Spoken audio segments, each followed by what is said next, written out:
عليكم ورحمه الله وبركاته. فراولات الحلوين عاملين ايه؟ يا رب تكونوا في تمام صحه وحال وراحه بال يا رب العالمين. اللهم صل وسلم على نبينا محمد. معاكم ليلى فوزي. اول مره اشوف القناه فعلي حالا زر الجرس على الكل ودوس السبسكرايب، الزرار الاحمر الاشتراك، وتاكدي ان انت عامله الزرار على اللي هو الجرس على الكل عشان يوصلك كل فيديوهات. اللي هنا خاصيه اليوتيوب يعني لو انت مش بتعملي لايك، مش بتعملي تعليقات كتير، مش بتتفرجي على الفيديوهات على طول، مش بيقترح لك القناه قدامك. اوكي، دي حاجه عشان الناس اللي بيقولوا اشعارات. اوكي. النهارده يعني انا سعيده جدا جدا جدا جدا جدا جدا. امبارح كان اسعد يوم في حياتي بكميه التعليقات، بكميه الحاجات الكتير جدا جدا حصلت كتير هقول لكم عليها. تحيه كبيره لكل الفراولات اللي معايا من اول يوم في القناه واللي انضموا لينا جداد، الناس اللي من كل البلدان، السودان، الناس اللي من الاردن والعراق، الجزائر، كل الاماكن، كل البلاد العربيه، كل البلاد والسعوديه، كل البلاد. يا رب ما اكون نسيت حاجه. بحبكم جدا جدا جدا جدا جدا. هنا كده زي ما احنا بس شفنا في المقتطفات، اشرح الحته الصغيره دي. المرتبه دي اللي هي الانزودين، دي المأمون، يعني هم اللي تبعهم، هم اللي بيعملوها. فكنت حابه ان انا انوه عشان ما حدش يقول لي ليلى المرتبه ايه. اوكي، التوكيل بتاعهم عند مدرسه 6 اكتوبر الثانويه. طبعا انا بتكلم على محافظه بورسعيد. اوكي. لو تاخدوا بالكم ان الورق هنا بتاع اللوجو كان متقطع لان ما كنتش شلت البلاستيك ده، علشان ما كنتش لسه الكفرات وصلت لهم، لكن لما وصلت خلاص بعت يوسف يجيبها، وهو يوسف اللي ماسك لي كده البلاستيك. كنت بشرح لكم هنا تقطعوا البلاستيك ازاي، تقطعيها كانها علبه. يعني انا قطعت الاطرف كده بحيث ان انا لو استخدم البلاستيك ده تاني، لان انتوا عارفين ده مكان مفروش، دي يعني اسمها هنا في بورسعيد مكان مفروش، يعني مش مفروش بالعفش، لا مفروش يعني ايجار. في توقع ان لربما الواحد يحتاج ان هو يشيل الحاجه دي. بفرجكم ليها فتحات تهويه، الخامه بتاعتها اللهم بارك عاليه. ده كده الكفر وخلاص كان جالي فعلا.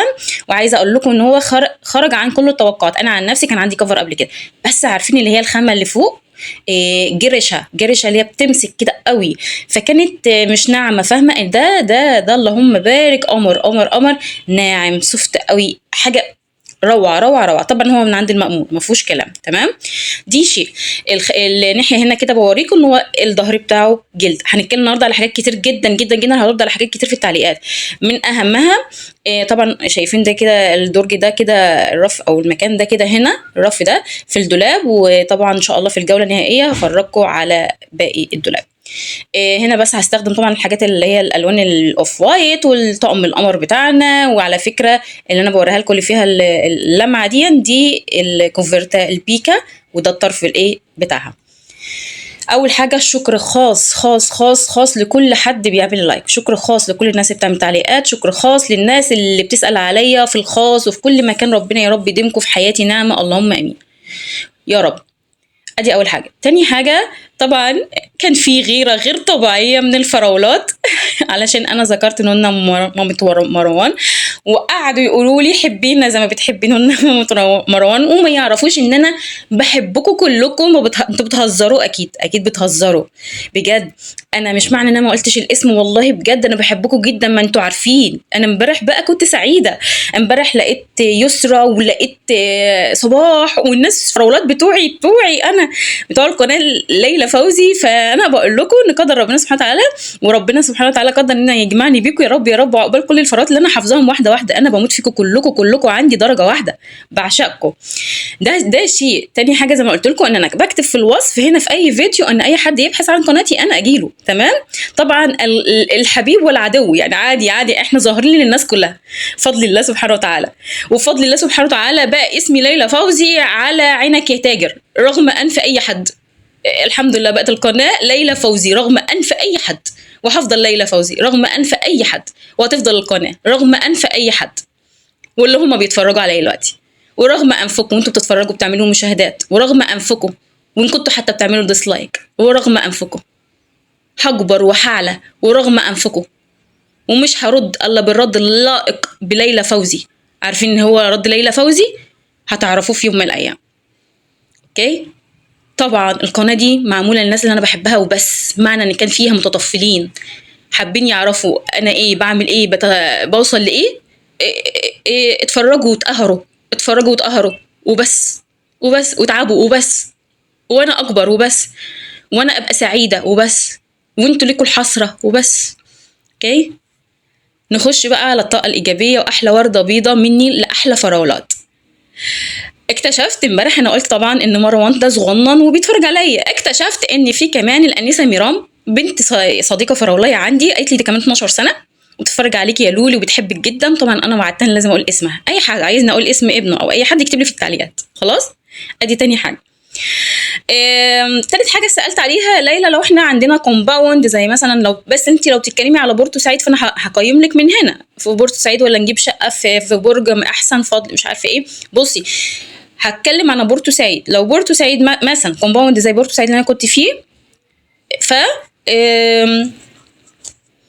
لو انت اخدها اقساط وقادره على انك تدفعي الاقساط، لان هي اقساطها عاليه جدا، مفيش مشكله. بنتكلم على بورتو سعيد، هناك في الحاجات حيويه حواليكي الى حد ما، بداوا يطوروا، بداوا يفتحوا بقى سوبر ماركت، لا حد مش عارفه ايه، لا كده الى حد ما.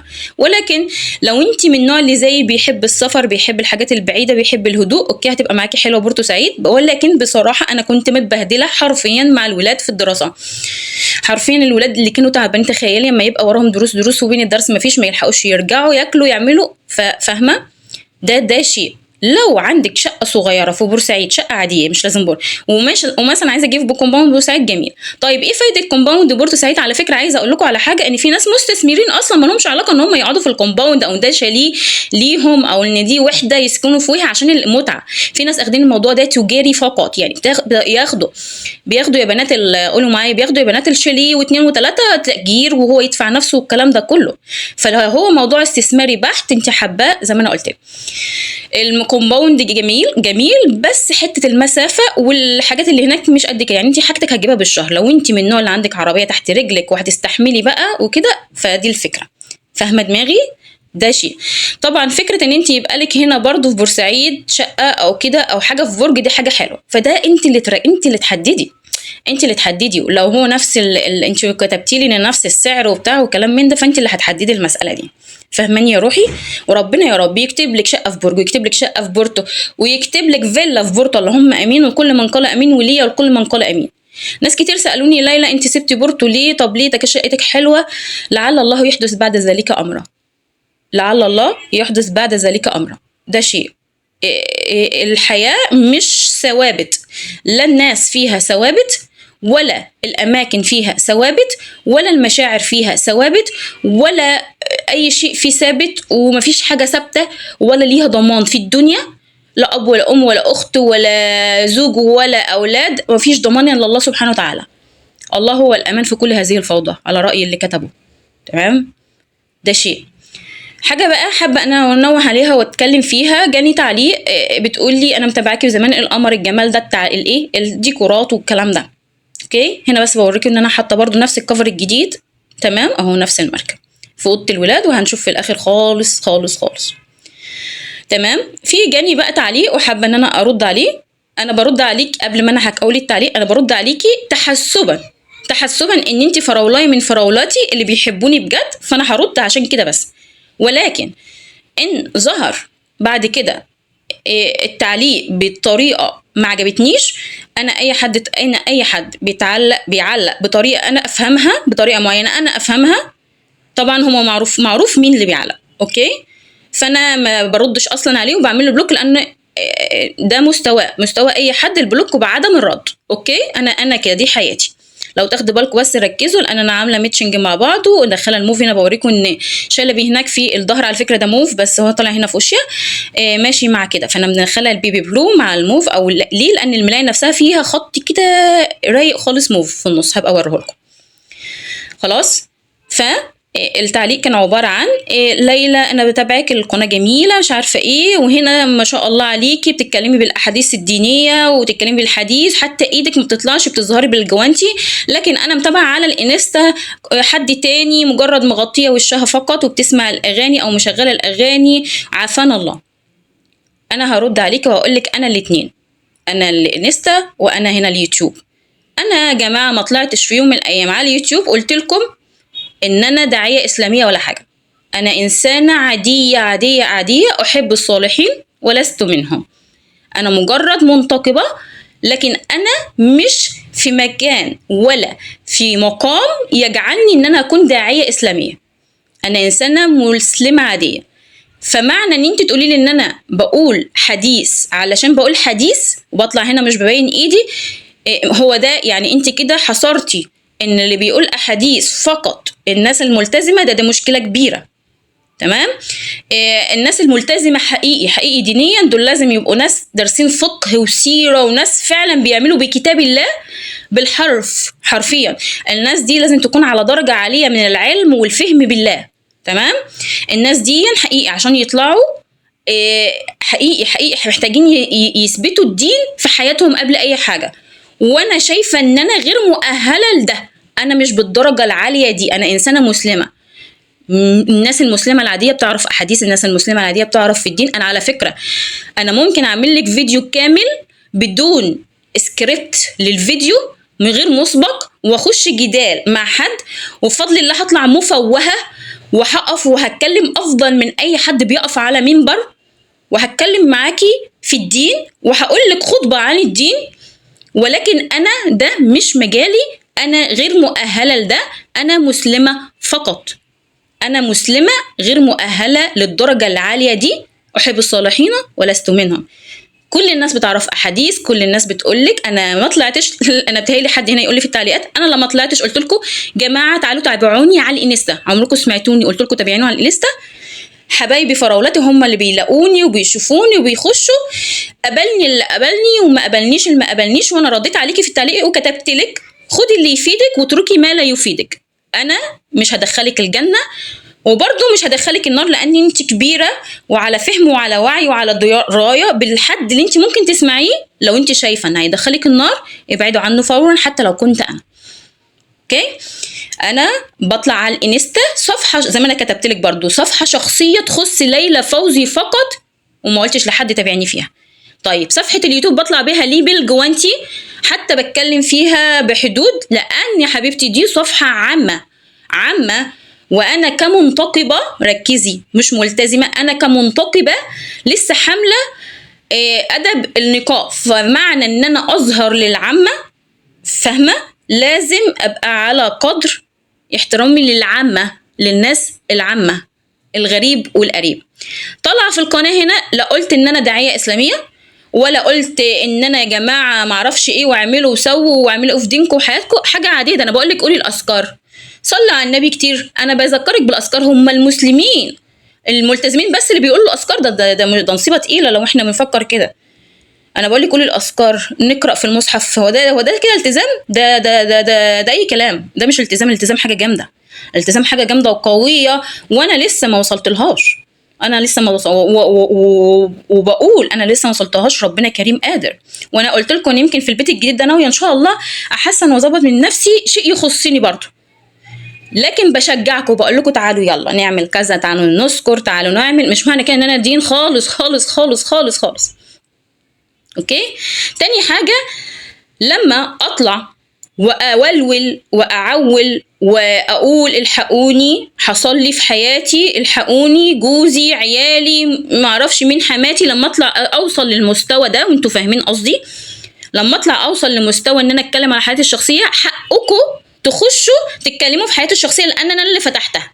انا بتكلم على حياتي الشخصيه وبعول وبولول والحقوني وجرالي ومش عارفه ايه، فهنا فقط ليكي حق تخشي تتكلمي عن حياتي الشخصيه. طيب انا طالعه كليلى فوزي، بفهم في الديكور، وقلنا موهبه مش دراسه، تمام؟ يبقى اخرك معايا اللي انا بقدمه في الفيديو من اوله لاخره. الفيديو بتاعي من اوله لاخره الديكوريشن، نظام مش عارفه ايه، خدي اللي يفيدك وتركي شخصيه ليلى. مش مهم، مش مطالب منك تحبي ليلى او ان انت تاخدي ليلى دي قدوه. خدي تخشي ان كنت ناويه حابه تكملي يعني، خشي خدي مثلا ليلى عملت ديكور، ليلى دي نقلون، مش ليلى يعني اللي ما حصلتش، لا مش شرط. انا باخد منها فكره، انا باخد منها طاقه ايجابيه. امبارح في واحده كاتبه لي انا لسه اول مره اشوف قناتك وطاقه ايجابيه، عرفت منين؟ من فيديو واحد. بصي عايزه اقول لك على حاجه، بصي حياتي الشخصيه تالله وبالله، مع اني ما بحبش اقسم، بس انتي لو علمتي بيها، لو اطلعتي عليها، انتي لو اطلعتي على حياتي الشخصيه لا هيشيب شعرك. انتي وانتي بتتكلمي كده شعرك كده هيقف كده ابيض كده ويشيب شعرك. هتقولي هي دي اللي بتطلع تضحك وتزقطط وتصدر لنا طاقه ايجابيه. ايوه، انت من حقك الوقت اللي اخدتيه من فيديو بتاعي، والوقت اللي اخدتيه في الواي فاي اللي دفعاه بفلوس، واحنا عارفين يعني ايه فلوس اليومين دول، من حقك ان انا اما اطلع ما نكدش عليكي حياتك. طب انت يا ليلى في ايه بيحصل؟ انت سبت بورتو ليه؟ احلى حاجه حصلت لي في حياتي اللي ربنا بيقدره لي. اي مكان ربنا يقول لي كوني فيه يا ليلى، انا راضيه ومبسوطه وسعيده. طب يا ليلى انت مش عارفه ايه، حياتي الشخصيه ما تخصش الا ليلى. طالما انا ما طلعتش قلت، لو طلعت قلت هسمح لكم ان انتوا تدوني رايكم. بشكر من قلبي كل الناس اللي بتحبيني، اللي حاسه بيا من صوتي، اللي يا جماعه مفيش حاجه كامله. انا بطلع اسعدكم واسعد نفسي وبنبسط بالتعليقات وي. فاهمه حاجه؟ فاهمه؟ انت ذنبك ايه يا ماما يا حبيبتي تطلعي تتنكدي او تعرفي ليلى مالها؟ انا مش من حقي ان انا اطلع اقرفك. مش من حقك قاعده 10 دقايق تنبسطي تتسعدي تشوفي شكل جميل تقولي في عقل بالك ان شاء الله اما اظبط واجدد هعمل كذا. او لو انت حد عندك بنوته، ده انا بنوتي هتاخدي شويه تفاصيل. انا عن نفسي وانا بجهز هنا الشقه انا كنت مبسوطه ان في حد بيعمل تفاصيل. يا جماعه ادوني افكار. انا فعلا كنت كل حاجه اقول لحد ايه، ادوني افكار ايه الغلطه اللي ما غلطهاش. انا ليه طالعه يا جماعه؟ اللي طالعه عشان افيدكم وافيد نفسي. معلش انا مش بهرج. اليوتيوب ليا مصدر رزق، عشان تبقوا عارفين اليوتيوب ليا مصدر رزق مادي، وقناتي هنا مفيش حد فيها ليه فضل علي غير الله سبحانه وتعالى فقط. قناتي دي فضلها لله سبحانه وتعالى فقط، ولا جنس مخلوق ليه فضل عليا فيها في قناتي. فأسأل الله العظيم رب العرش العظيم إن يسعدني ويجبرني جبر يتعجب له أهل الأرض والسماء وكل من قال آمين. يا حبيبتي ما يعني بصي، داعي حياة الناس، ربنا يكفيك الشر انك تطلع على حياة الناس. وانا انسانة ولا احب ولا اظهر الا بمواطن القوة وبمنتهى القوة. انا لا احب الضعف ولا الشفقة ولا. عارفة انا لو طلعت احكي حكاياتي القناة دي هتبقى مليونية في يومين، ولكن ان انا اللي بدعيه وعارفة مين اللي بيتفرج على الفيديو وبقولها بملء الفم. ربنا يبارك لي في ولادي وفي حياتي وفي دنيتي، وأسأل الله العظيم من تمنى لي شيئا اللهم أمين أن يذيقكم أضعافه اللهم أمين، عاجلا غير آجل أن يقر عيني يا رب اللهم أمين، بكل ما تمنيته لي يا رب عاجلا غير آجل اللهم أمين، أن يسعدني وأن يجبر خاطري وأن يجعلني من الناجحين اللهم أمين. أسأل الله العظيم رب العرش العظيم أن يجبرني جبرا يتعجب له أهل الأرض والسماء وكل من قال امين. اسال الله العظيم رب العرش العظيم ان يهبني من اسباب وبدون اسباب. اسال الله العظيم رب العرش العظيم ان يرزقني عاجلا غير اجل من حيث احتسب ومن حيث لا احتسب. اتمنى الديكور يكون عجبكم، اتمنى اللايكات شيروا القناه. انا عايزه القناه دي تكبر رغم انف اي حد. عايزه القناه دي تكبر. اشوفكم على خير يا احلى وارقى فراولات في حياتي، والسلام عليكم ورحمه الله وبركاته.